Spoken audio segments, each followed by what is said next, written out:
fact, time, change, and seasons, they are constant, but they are influenced by the activities of man. That's why the Bible can say the years that the locust and cankerworm have eaten, it will restore. Now listen, if a time will be restored, something must be done before restoration comes. Can you see? So there are some times that might have been eaten that can be restored. Please, I want you to follow me. That is why the Lord is promising us great mercy. There is an aspect of you first break through before you break forth. Listen, church, how many of you have stayed in the village before? Any person that have stayed in the village before? Oh God. Everybody are all city people. Amen. How many of you have used well? How many of you have drawn water from a well before? Aha. Now, how many of you understand the process of drilling a well?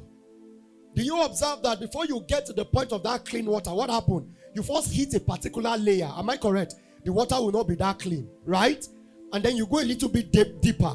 And then the first thing is that you first broke through before the water broke forth.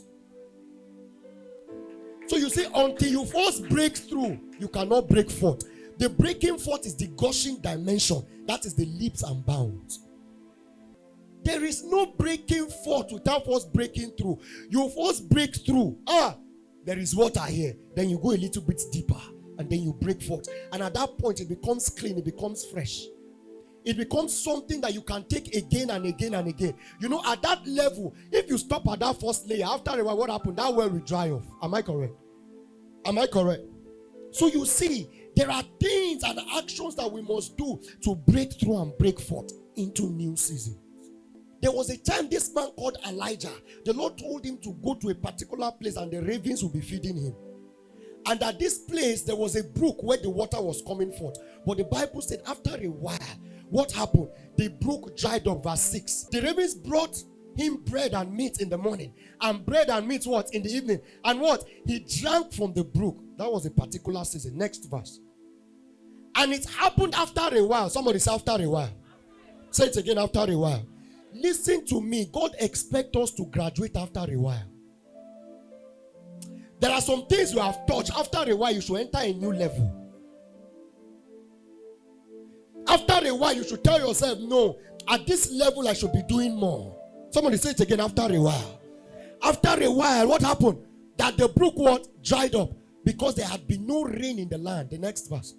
Very fast, please. Then the word of the Lord came again, saying, the Lord told him that time, go to this brook. I will give you water. I will feed you. But the ravens was bringing it. But this time around, he now said, go to Zarephath. There is a woman that I've prepared for you there. Arise, go to Zarephath, which belongs to Sidon, and there dwell. See, I have commanded what a widow to provide for you. But do you know what happened? The next verse. And as she was going to get it, he said, get me something to eat. Look at two sets of people. Let me explain it because of our time. Listen. Elijah needed a change of season. The widow of Zarephath needed a change of season. But something needed to collide for the season to be bettered. Please follow me. The Lord showed me something that touched me. It really, really touched me.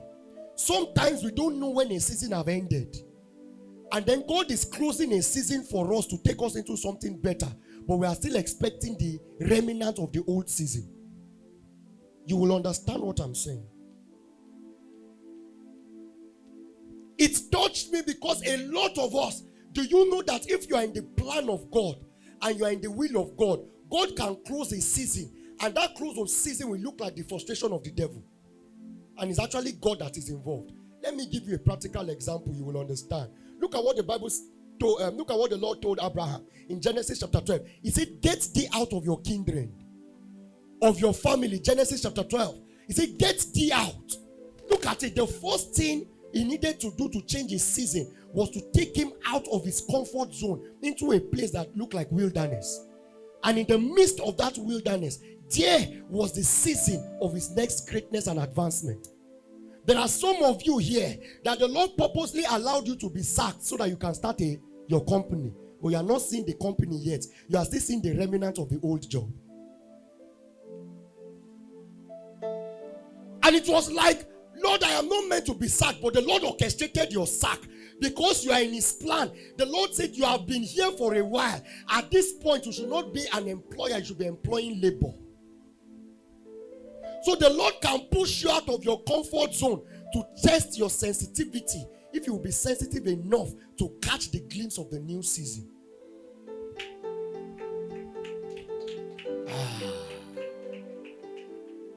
It touched me so much.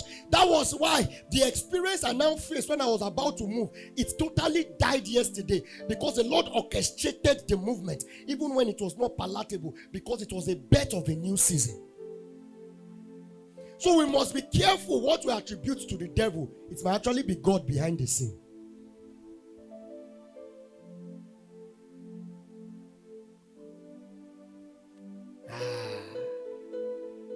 When a new season was to be bettered for Elijah, he sent him to the widow. But look at what happened. When a new season will come, number one, a new season is a call to spiritual sensitivity. Number two, a new season is a call to faith and trust. Number three, a new season is a call to what? To responsibility and action. What if he was not spiritually sound? Let me give you another example. The Lord promised Abraham. He said that in you shall the generations of this earth be blessed. He said in you shall the world be blessed, and everybody through your loins shall be called blessed. But when that season was to be bettered, he asked him, he said, your only son, give it to me. Because before any season is bettered, you must take responsibility to bet the season. Seasons are not just bettered. Seasons are bettered by responsibility, powered by sensitivity, backed by faith. If you are not ready to take responsibility, your life can be grounded for so long. You will complain till you are 50. Abraham was 75, but in him was a generation that is to be blessed. But the Lord said, you have been here for so long. You don't want to take any risk. You don't like stress. Anything that stresses you. This boss is stressing me, I'm resigning. You resign. And this boss is too this. This boss is too. Check it well. People that complain about bosses, they themselves have issues. Because if you become a boss, you will not want your business to crumble. How many of you want your business to crumble? You are paying a staff that is not delivering. Seasons. Look at it, church. He needed to have faith in the power of God. She needed to have faith to release what she had. Elijah needed to have faith that the power of God could bring the multiplication. The woman needed to have faith to release the only thing she wanted to eat and die for. Can you see? Both of them operated by faith. And after that faith, that means the woman was sensitive enough to identify this man carried something. Elijah was sensitive enough to understand that God can use even a widow and use anything to bless me. Actually, physically speaking, she was broke. How will God send him to somebody that don't have anything to bless him? Church, are you with me at all? She did not have anything, and God said, that's the woman that will feed you. The Bible used the word feed, and the person you are going for to be fed is actually somebody that needed to be fed. But both of them, one, sensitivity was key. Two, action by faith. And then three, responsibility by action. And at the end of the day, both of them were blessed.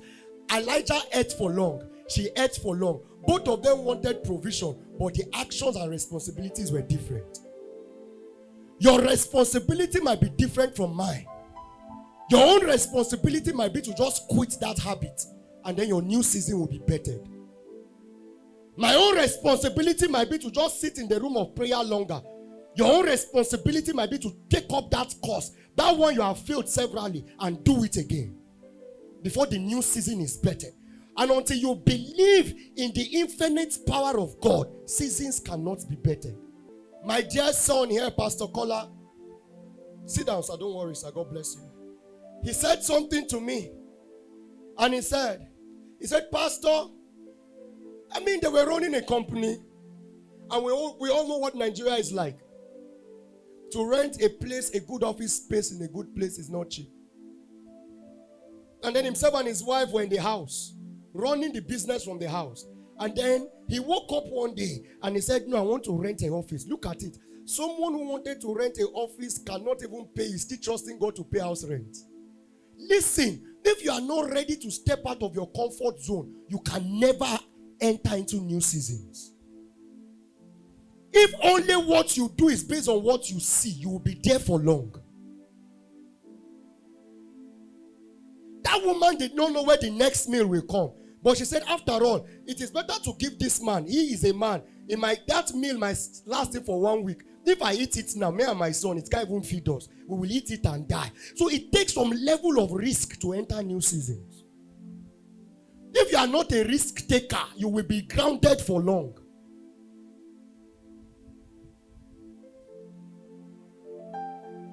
The truth is that all the people at the top, all they tell us is the story of their failures. That means actually failure, the true success is a compendium of several failures. I call it compendium. That means it's a compendium of several failures until you succeed. That is, if you are not ready to give up, then you will definitely break through and break forth. He picked up that office, trusting God for payment. Church, guess what? As soon as he picked up that office, it was then the breakthrough started. Same business. Within the same locality, but different approach. Risk taken by faith. By the grace of God, most likely this week or next week, I am going to dedicate the office again. They have enlarged for the third time within a year. You don't understand what I'm saying. I won't lie to you, even as a pastor, I said, Lord, give me grace to act by faith and not by sight. I am on the altar. I can say that by the grace of God, God has surrounded me with people I can also learn from. I see this one. They will call to Pastor Sam for the prayer. We'll pray, oh God Almighty. The one they were about to move into, can you imagine? They were about to move into an office space that the company folded up. Will you move inside? You just saw a precedent of a company that grounded and folded.